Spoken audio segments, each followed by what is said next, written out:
તો આપણે જે રોજ દીવો પ્રગટાવીએ છીએ એ કોઈ પરંપરા છે કે એની પાસે કોઈ મીનિંગ છે? ના, બિલકુલ એની પાછળ મીનિંગ છે.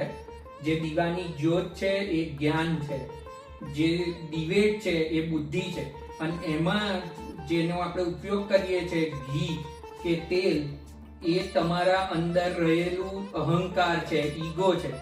તો જ્યારે તમે જ્ઞાન રૂપી જ્યોતની પ્રકાશ કરો છો ત્યારે એ બુદ્ધિ રૂપી દિવેટ એ ઈગો રૂપી અહંકાર રૂપી ધ્રિજ એટલે કે ઘી કે તેલને બાળીને એને ભસ્મીભૂત કરે છે.